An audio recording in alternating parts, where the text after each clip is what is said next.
Hey everyone, welcome back to my channel. Now today I have a very special guest. I have the pleasure of being joined by Dailey Bailey. Thank you so much for joining me today on my channel. How are you doing? Yeah, not too bad. Thanks for having me on, Sophie. It's great to be on your channel, and yeah, look forward to talking all things Arsenal. No, honestly, I'm so grateful to have you on. Before we sort of get into Arsenal, could you tell people maybe a bit about like where your love from Arsenal came from? And I know you've also got a YouTube channel, so could you tell people a bit about like what inspired you to start talking about Arsenal on your own channel? Yeah, so I've I've supported Arsenal for a long time. I guess my love of Arsenal became when I really sort of became in like in love with football, really, which is from a very young age. Um, and I always used to play football with my friends, and Arsenal was always the team for me. Like my uncle supported Arsenal, and then it was always I discovered my love of football around sort of like the mid 1990s, um, and then obviously we went into the early 2000s where Arsenal were doing brilliantly. Obviously because of my age, I wasn't unfortunately, I'm not. I wasn't old enough to see the late 80s or something. Unfortunately, that was before my time.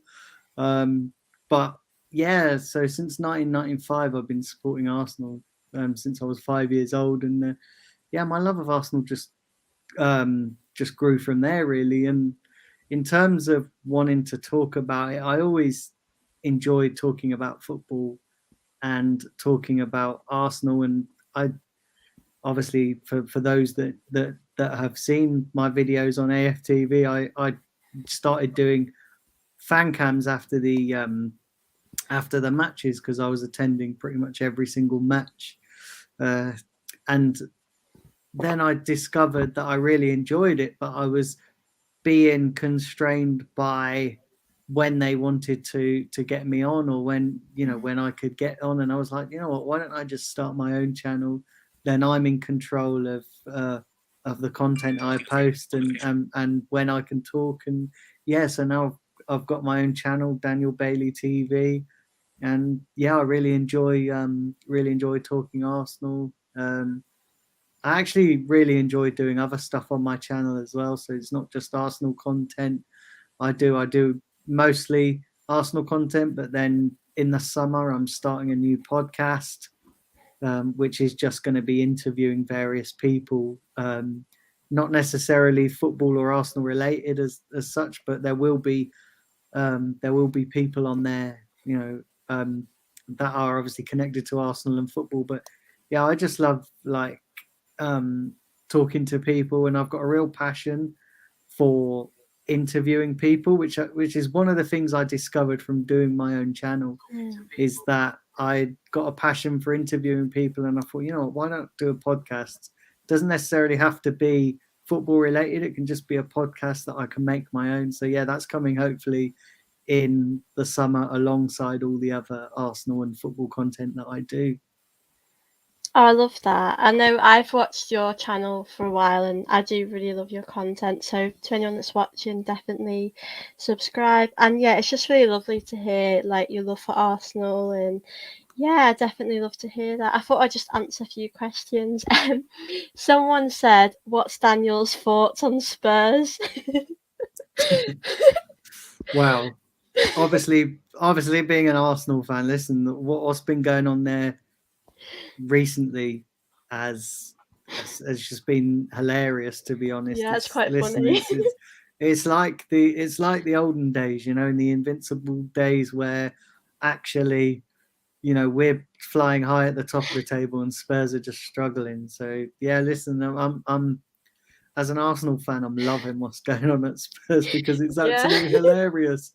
It's a shame that they sacked Conte because I thought he was doing a pretty good job, running Spurs into the ground. So yeah, Yeah, But it was. listen, we listen, we got our own things to focus on. And we can't be worrying about Spurs. Let's let them languish in, fourth, fifth, sixth place, wherever they end up, and we're going for bigger things than what they are.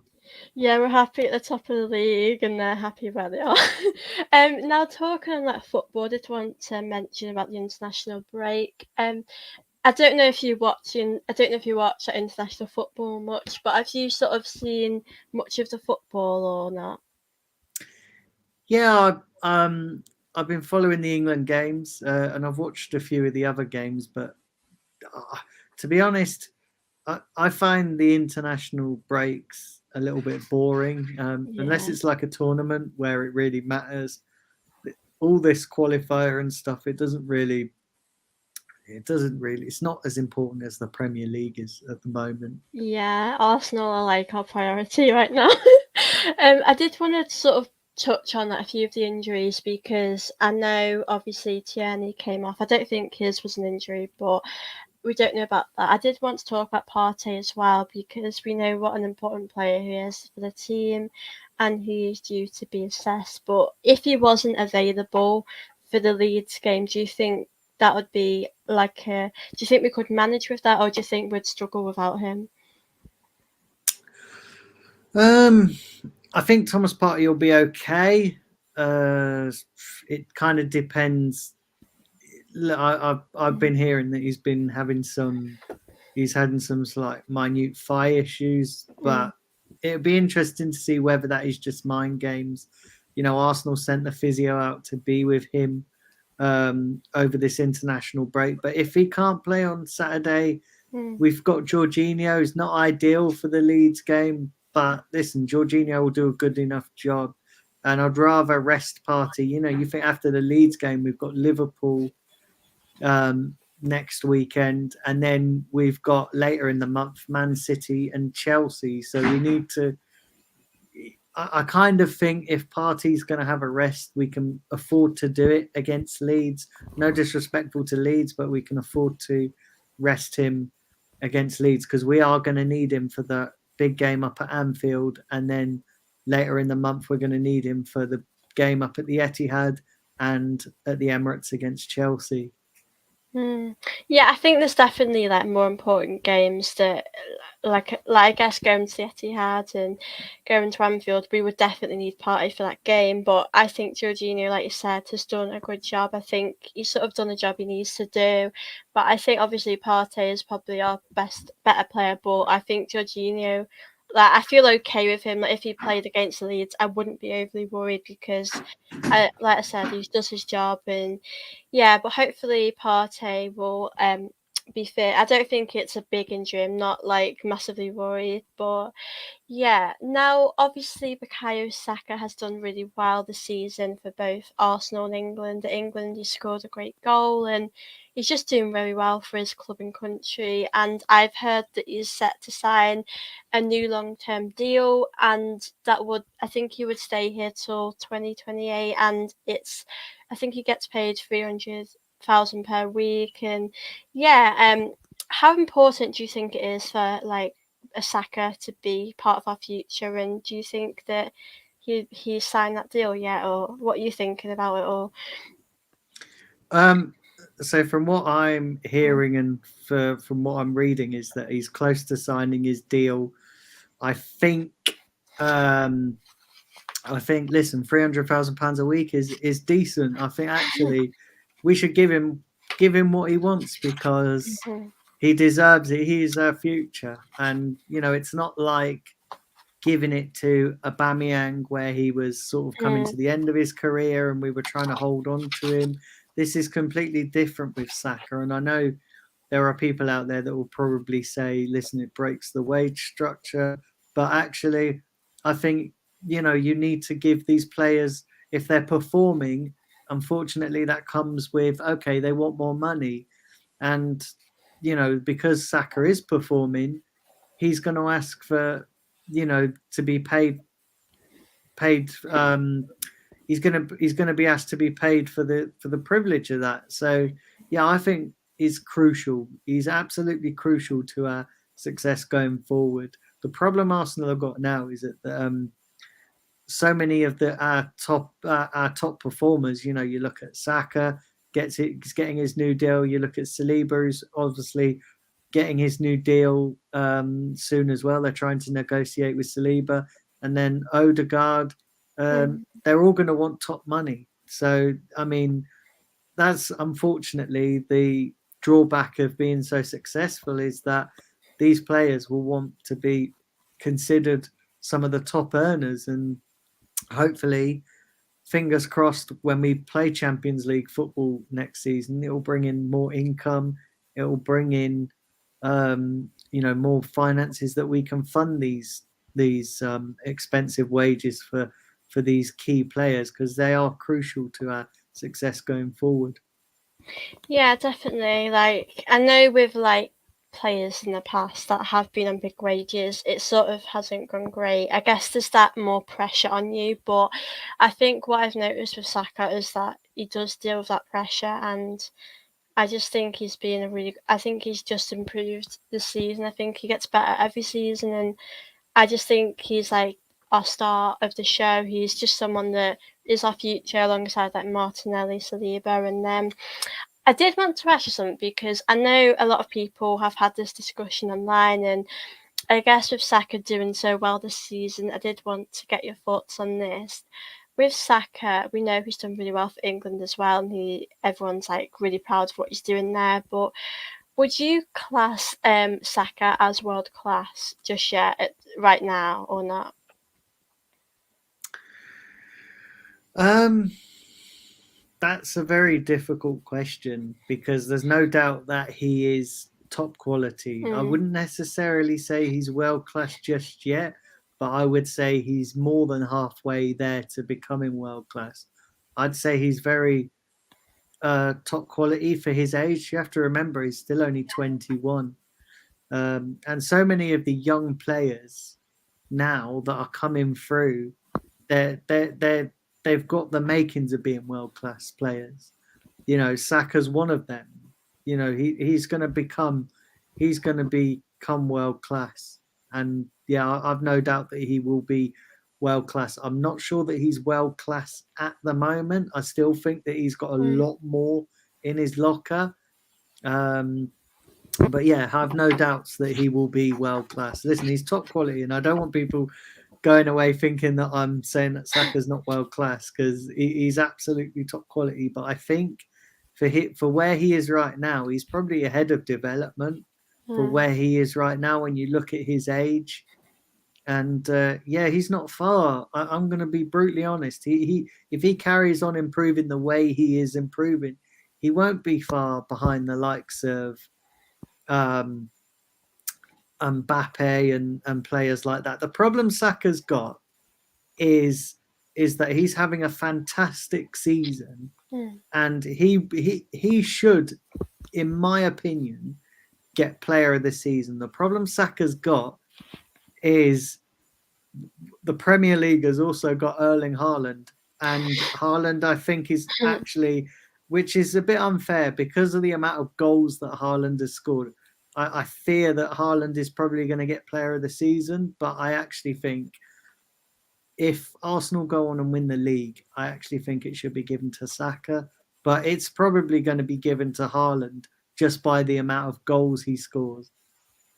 Yeah, and I think with Saka, like this season, I think he's improved a lot, and he's been very consistent. And I feel like every game he will like try his best, and despite the fact that he's not really had much of a rest, he's played in Europa League a lot, and he plays every game for us really. So yeah, I think he's like our player of the season, and I think especially in the league, he should get that award because I think we are where we are really. A lot of it is to do with him and how brilliant he has been in this team this season. So yeah, I think right now it's hard to sort of define that world class because I guess being world class is like being consistent, but I sort of get if we're not in other positions like the Champions League, you might not get the exposure you might deserve, but at the moment, I think people like rival fans are starting to give him that credit he deserves because for England as well, he's really good. But yeah, I think like you said, if we win the Premier League, that'll probably it'll be hard because obviously we know how great Haaland is, so they'll probably give it to him. But for me, Saka's amazing and he does deserve that. Now, actually talking on the season, I know a lot of us didn't really expect to be in this position we are right now, and obviously with Arteta, it's been a bit of a journey.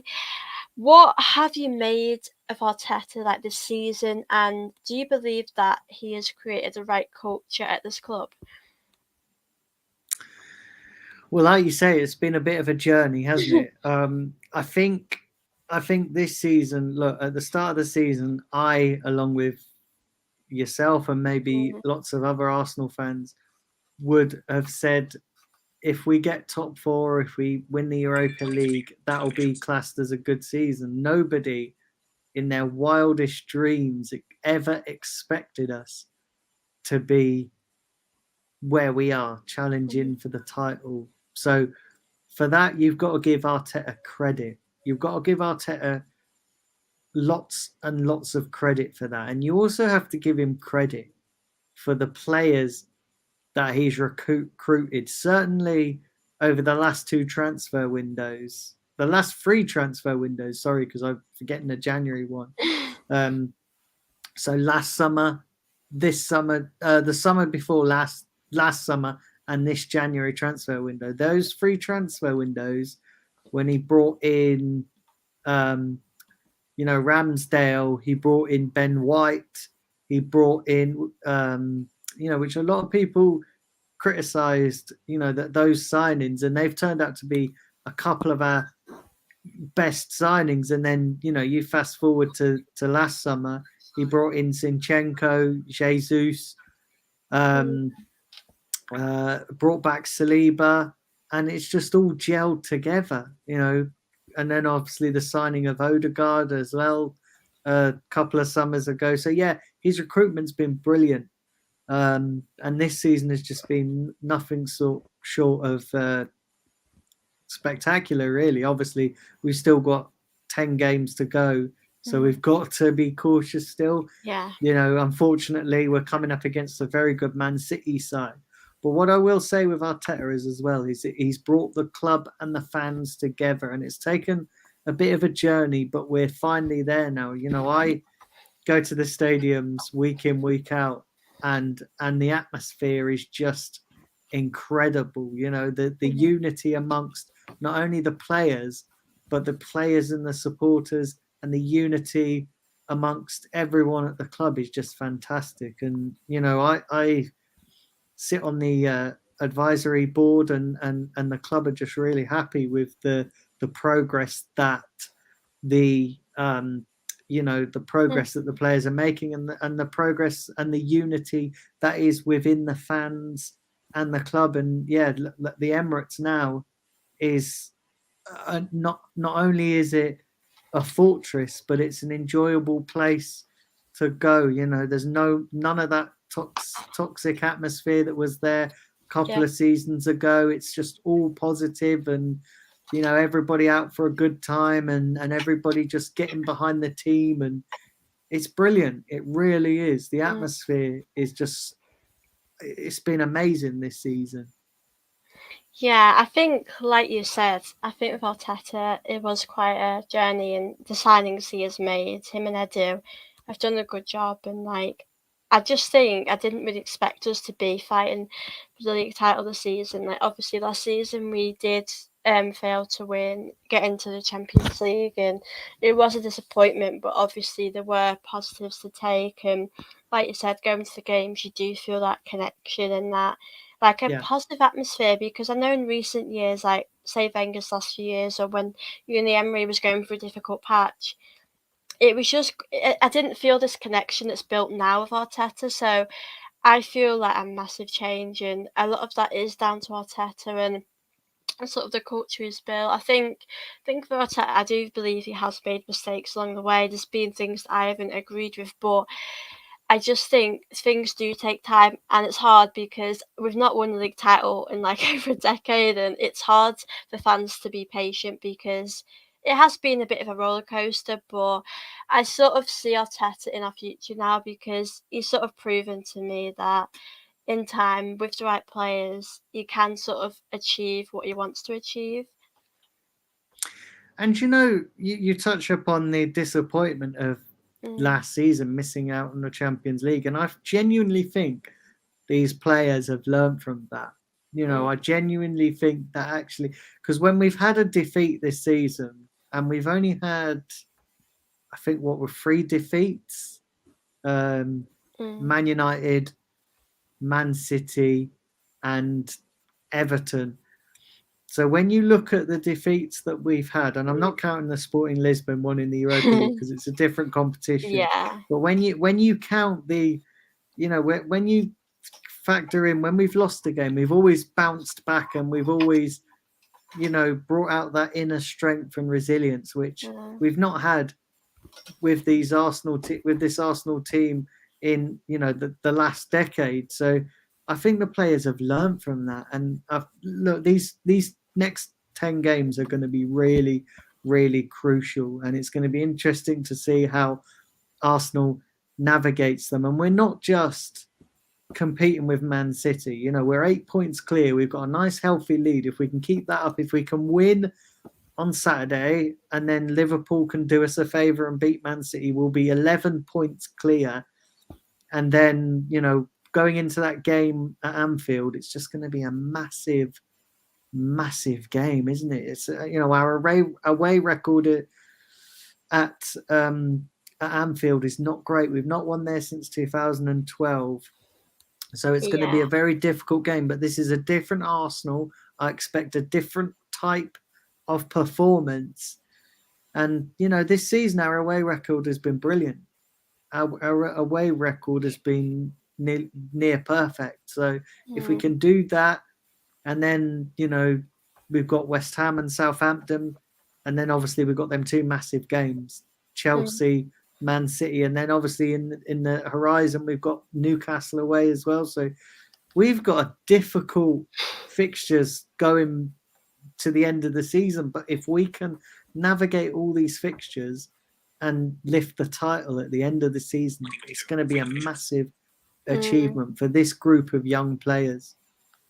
Yeah, I think, I like you said last season, I definitely think they've used that as motivation because I could tell when I watched the documentary as well, even though there were bits that were difficult to watch, like even with the Aubameyang situation and things that did go wrong, it was really good to see how they felt behind the scenes because we didn't obviously see that. We only see them on the at the pitch at the end. So yeah, I think they've definitely used that as motivation, and I just think we've done really well this season, and I think we've got a really difficult fixtures coming up. I think and the ones that I sort of do look at the most is like Man City away, Liverpool away, and obviously Newcastle because they're at the stage now where they are fighting, like probably to get in the Champions League or so a lot of teams right now are fighting for positions either to stay up or to get top four, top six. So I think it's going to be difficult. I do think though Man City will drop points on the way because they have been a bit inconsistent, but I sort of feel like we might as well. But saying that with this team, they don't really fear anyone. They just go into games having that like belief in each other that we can do this. And I just think this team is just such a special team. And I think we do deserve to win the league. But at the same time, if Man City get more points than us, then they've been better. So yeah, how are you feeling though about like obviously we've got 10 games to go. Are you sort of taking it a game at a time, or are you quite confident that this year is our year that we'll do it? Um, I've been saying all along that even if we don't win the league, Mm, and we're in a fantastic position and we've got a fantastic opportunity. But I've been saying all along, if we don't win the league, it's still been a massive achievement because yeah. nobody expected to get where we are so quickly. Um, and I think we have to take it game by game. We can't look further than the next game. 10 cup finals, that's how we've got to see it. And I think that's how the players will see it as well, is 10 cup finals. You can't look too far ahead, because the problem is if you look too far ahead and you look at the games, the difficult games that we've got Yeah. coming up, and then you overlook teams, and that's where you can come a cropper. So I think that you have to just take it game by game. And some of the teams that we're playing, we're playing Leeds, we're playing West Ham, Southampton, Newcastle, Nottingham. They're all teams fighting for something. West Ham, Southampton, Nottingham, Leeds, they're all Mm. fighting to stay up. Newcastle are fighting for top four. So everybody's fighting for something. So that we're looking at Man City, Chelsea, and Liverpool as being the difficult games, the so-called difficult tests. But actually, when you look at our running, we're playing teams that are either fighting for top four, fighting for the title with us in Man City's case, or fighting to stay up. So it's Mm. going to be a tough running. It really is. And we're going to have to rely on teams like Liverpool taking points off Man City, because we are likely to drop points between Mm. now and the end of the season. So, yeah, we're going to have to rely on, say, a Liverpool to do us a bit of a favour so we can get Mm. 11 points clear. And if we can come out of the next 10 games with only maybe one or two defeats, Mm. then we can still win the title. We've got an 8-point lead as it stands, so we've got a little bit of a head start. But we need Mm. to now. This is where the pressure really counts, and these young players need to step up and step forward and be counted. I mean, I'm confident because there's Mm. guys in the dressing room like Zinchenko and Jesus who have had experience of winning the title, which will help the others get through. But yeah, it's a really crucial time. Yeah, it's gonna be difficult. I think though, Zinchenko and like Jesus, they've brought this like mentality that I think will really help this team, because I know we've got a lot of younger players and obviously Jorginho as well. Having those experienced players, I do think will help us, and I do think it'll be really tight. I think because I know Man City have still got to play Liverpool, but we are a little bit ahead of them, but it is quite tight. And the Premier League is unpredictable. We couldn't predict any game right now because we don't know what could happen. And yeah, I just think it'd be so difficult. But I sort of said from the start that I would take it a game at a time, because you can never know really, and I don't want to get carried away just yet, because we're only a little bit ahead of them, and I know they've got Haaland and a lot of great players. So yeah, definitely will be difficult. Now, a few people have just left some comments, so I just sort of say hi to them and then we can carry on with this. Hi, Niall. Hope you're okay. Russ has joined the chat as well. Hello, Callum. Hope you're enjoying this video. Remember to smash the like button as well. And yeah, I hope if you guys want to leave any more comments, we're both happy to answer some questions as well. Um, but yeah, someone did mention about Tierney, and I did want to sort of touch on his future here. Tierney was outstanding last night for Scotland. Yeah, I don't know if he's picked up an injury actually. I can't really tell. No one's really made a big deal of it, so I'm hoping he's not injured. But yeah, I did want to talk about Tierney because obviously he's not really had a lot of game time at Arsenal. Zinchenko sort of took his role because Zinchenko's been a really good player, and he's been someone that really deserves to be in the team. But I guess for Tierney, he probably deserves more minutes. And we know what a great left back he is. He's a great leader, and he offers a lot going forward just as well. He offers as much defensively. So, how are you feeling about his future? Do you think he should get more game time somewhere else, or do you think he's a good kind of player to have in the squad? I would love Tierney to stay, but I think it's very hard to take Zinchenko out the side Yeah. when he's playing so well. And I think it's up to Tierney to fight for his place. And I honestly think he'll be sold in the summer. And I think maybe to, if we get more, more funds, and we're in the Champions League, and I think we need to, the squad needs to keep evolving. Yeah. You see the problems, at Liverpool, and they've not evolved their midfield, and they're all aging, and that's why they're struggling this season. So I think we need to keep evolving the squad, and say Thomas Partey as well is getting a few injuries. Hmm. Granit Xhaka's getting older, so you can see that the club are trying to actively recruit in that position. So bring in like a Declan Rice, and then maybe try and bring in a Caicedo, and who'll be the next ones to come through the system. Mm. But yeah, it's just difficult. It's difficult to keep everybody happy, and it's difficult to keep the momentum going, because you don't want to break that winning cycle, and a team that's consistently been doing well this season, and one of the things that is keeping that consistency is keeping the same team. The Mm. first 11 picks itself, when you strip the first 11 back, that's when we're noticing a few drop-offs in levels of quality. And I think in the summer, I think Arsenal and Arteta want to address the squad depth, and not just have squad depth, but have quality in squad depth, and we don't have that at the moment. And Mm. that's the one thing that Man City have above us. They have quality in depth, and I think if you see with Arsenal, if we get a couple of injuries, then we're going to struggle. If Man City get a couple of injuries, then they've got players just as talented and just as dangerous to come off the bench in every position. So I Mm. think in the Yeah. summer, Arsenal and Arteta need to address that. Yeah, I agree. Like with Man City, if like one of their players got injured, they're fine because they've got so many players on the bench and they've got that backup that maybe we don't have. We do have a little bit of a more of a squad depth, obviously bringing Trossard, Jorginho in.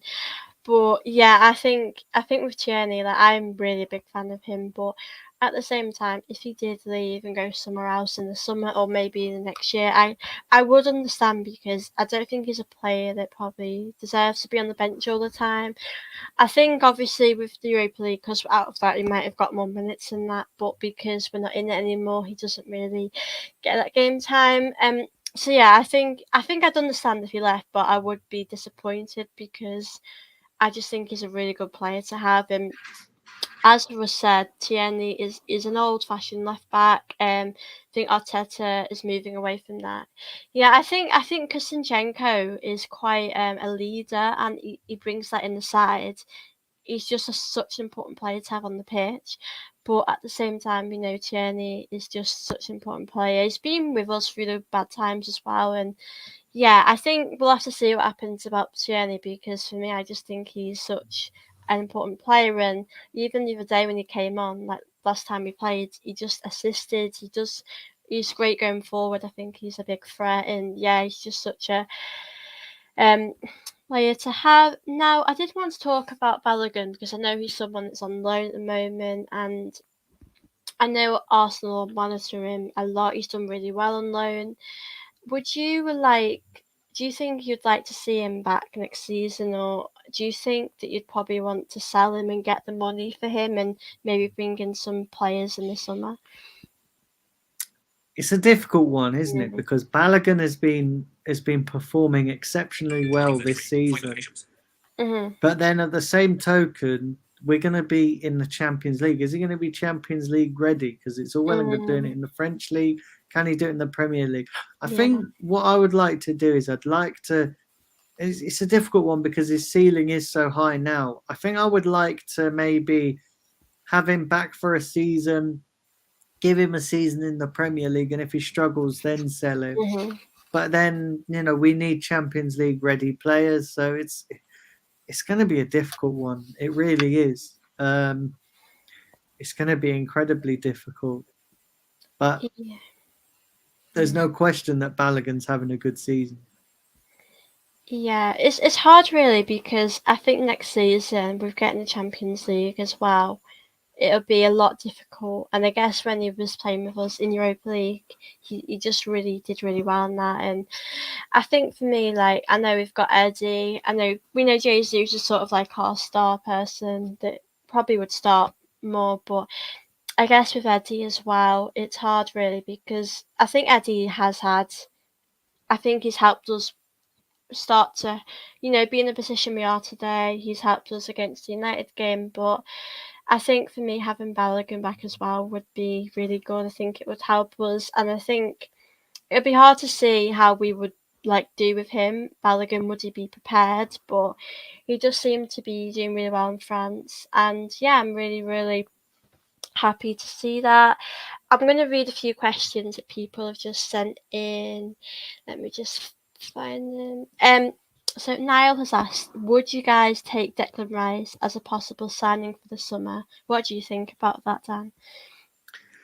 Yeah, I would take Declan Rice. I think Declan Rice is. I think you put better players around him, and he Mhm. shows his quality. I think at the moment at West Ham, he's kind of carrying the team.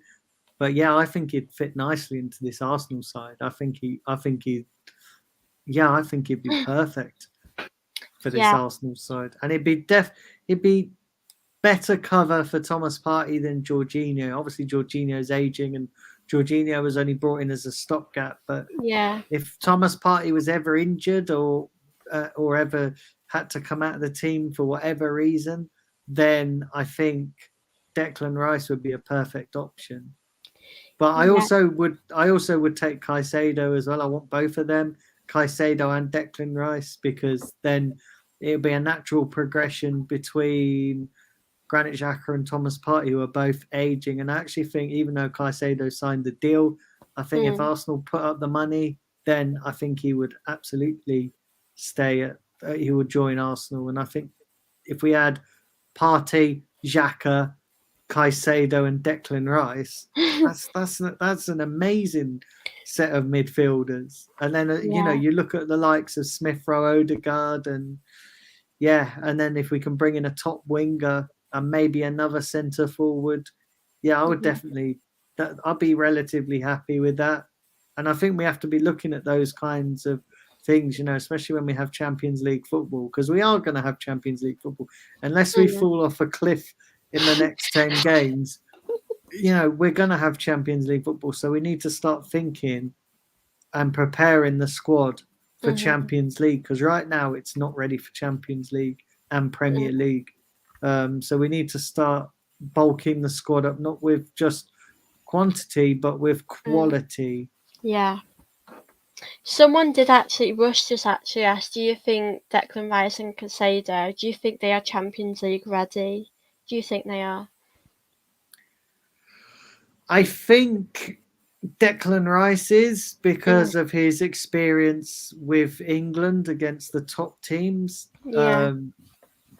Obviously, I know England struggles against the top teams, but that's not necessarily down to Declan Rice.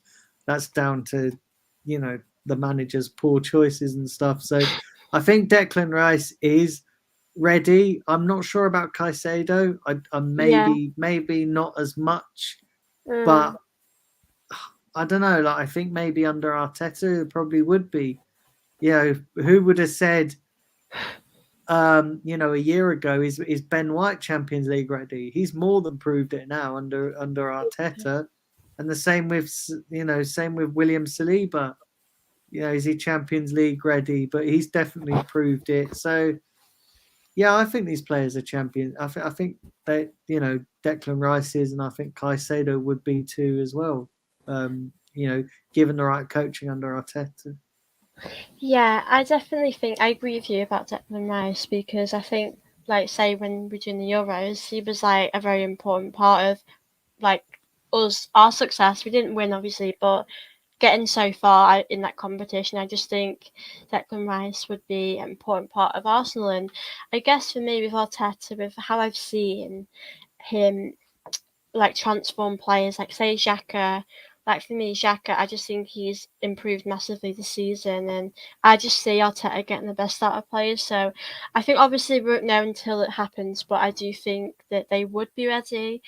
And obviously, if they weren't, then we do have other players to rotate. And I just think it would be important to have more midfielders in next season. But Russ also asked, do you guys see a world where Smith Rowe is sold in the summer? I just don't ever see that because I think, for a start, I think Smith Rowe loves Arsenal too much, but I don't really see them selling Smith Rowe because I just think Smith Rowe is a big part.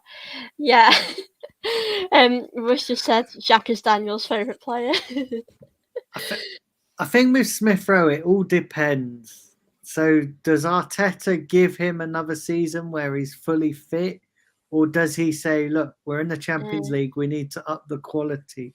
And I'm kind of 50-50 on this because I kind of yeah. think that Arteta will, Arteta's always talking about, oh, we need to improve the quality. We need to improve the quality. And I think if we get into the Champions League, it's going to be another step up. And I just think knowing Arteta as we do, he's Mm, very ambitious, and I think the likes of you look at the likes of Nketiah, you look at the likes of Smith Rowe, you look at the likes of Vieira. I think Vieira will probably end up going out on loan.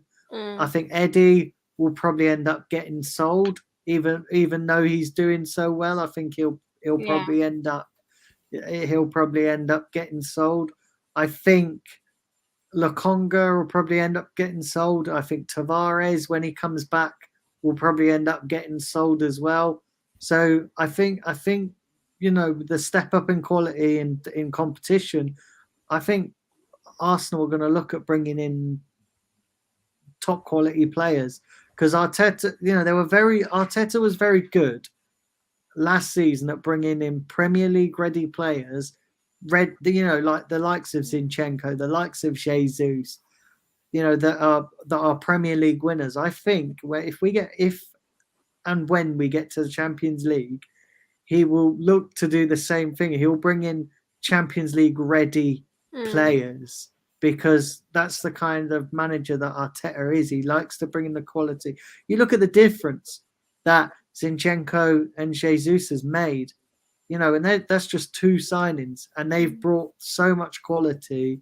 And the same to an extent, maybe lesser and a lesser extent with Jorginho, in the sense that we needed a midfielder to come in and help us get over the line. If we obviously do get over the line, mm, he bring in. So Arteta is very good at bringing in the right players at the right time, and I just feel mm, that he's not going to want to gamble with Champions League football because we've worked so hard to get there.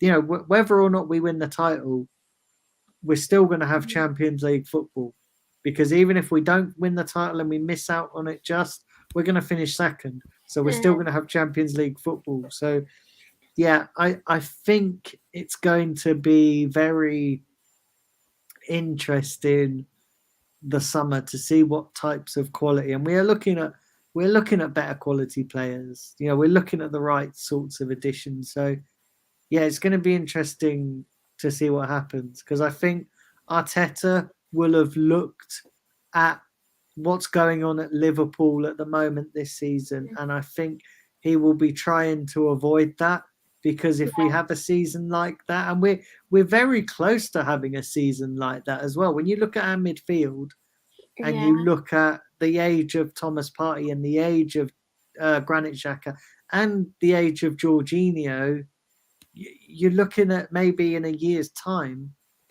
if they don't sort this out now, we could be in the same situation as Liverpool. And I think Arteta will be trying to avoid that. And you can see that with the kind of players that we're being linked to. So, yeah, Yeah. I'm fully. I never thought I'd say this because I was always a little bit kind of skeptical of Arteta, but Yeah. I'm fully trusting Arteta and I'm fully trusting his judgment. He's got more than enough credit in the bank now for what he's done this season. Even if we don't win the title, he's Mm. got more than enough credit to have what he wants and to do what he wants. So I'm fully trusting him. Yeah, I kind of agree because like with Arteta and like the job he's done now, I just feel like even if we, we were a few points behind City and we did lose the league, I still would feel like I believe in you, Arteta, I believe in you, Edu, to get the players we need for next season. And I think, like you said, we can't really be in that position Liverpool are in because, Xhaka, Partey, they're getting older now. And I just think as long as we strengthen each transfer window, like in January for me, if we hadn't bought like a Trossard in or just someone in, I just don't think we would have, been able to, be this competitive with the league. So I think for me, it's all about what we do in the summer as well. We do have to keep strengthening. We do have to keep improving because that's what makes the team the best. You have to each window um get rid of players that probably aren't really good enough, that aren't going to take you to that next level. And I just think, strengthening for us in the summer would be important. And obviously, you did mention we do need to, bring in some midfielders. For you, do you think we should bring anyone in like the attacking positions? Like, I know we've got Jesus, we've got Eddie, but do you think we need like a striker or any like wingers in? Or I think we need another top winger hmm and another striker. I genuinely do. If we're going to compete in the Champions League, we need another top winger and another top striker. And yeah, along with the midfielders. So yeah, I would. I think Arteta will go for those, but it's it's going to be interesting to see what he does do. It really is. Yeah, I know, because it's like I know we've got like Eddie, Jesus has come back from injury, and we do have more squad players now. But I just think for us, if we want to, win the competitions, do well in the Champions League, I just think for me it's like so important to.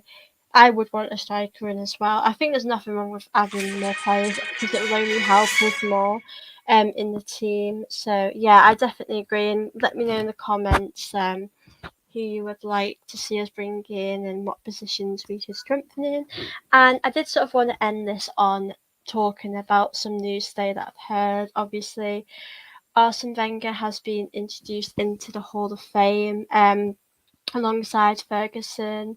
I know growing up you probably watched that rivalry and had them two together, and for me as a younger fan I never really got to do that, and I just wanted to sort of get your thoughts on that, Arsene Wenger getting into the Hall of Fame. Like, how you feeling about that? Do you think it's like well deserved? I know a lot of fans online are happy, and I know a lot of like really good footballers have got into that. So how do you feel about that news today?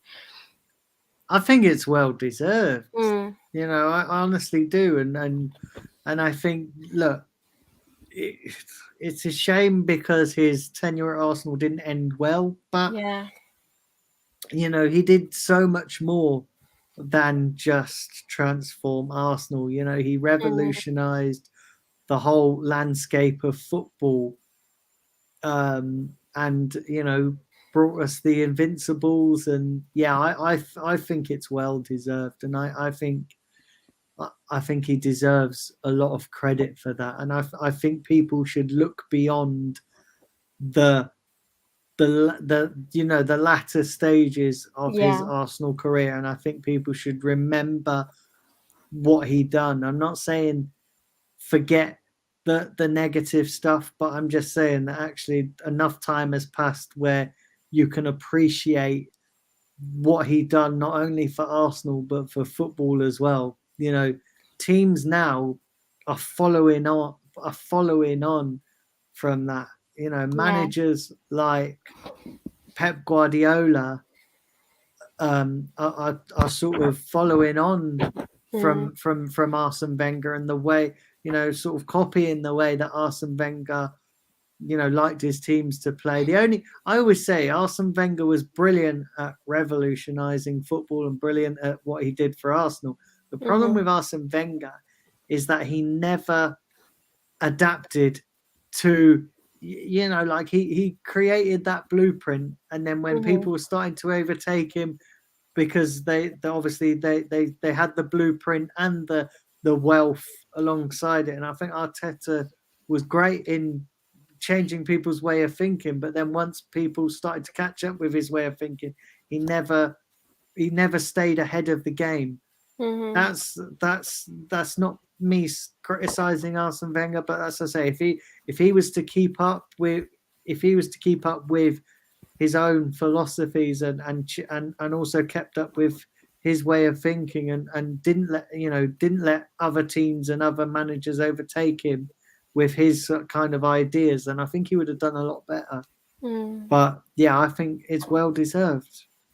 Yeah, I completely agree. Like, I'm so happy to hear that. I think he really deserves it. I think, like, even people like Pep Guardiola, I think a lot of managers are influenced by the football, like the style of football Arsenal played, and I just think there are a few different eras of Arsene Wenger, obviously, but I think there were a lot more good times, really, and a lot of people kind of like loved watching Arsenal because of like the players like Thierry Henry, Bergkamp, and all of those players that were a part of that team. And I am very happy for him. I think he deserves that, and like definitely for me growing up, he definitely inspired me. So yeah, and I think Ferguson deserves it as well. I think that rivalry they had was just brilliant, and yeah, definitely love that. But I'm going to wrap the show up now, and I just wanted to thank you so much, Daniel, for coming on my channel today. It's been lovely talking to you about Arsenal, and I just wanted to thank everyone who has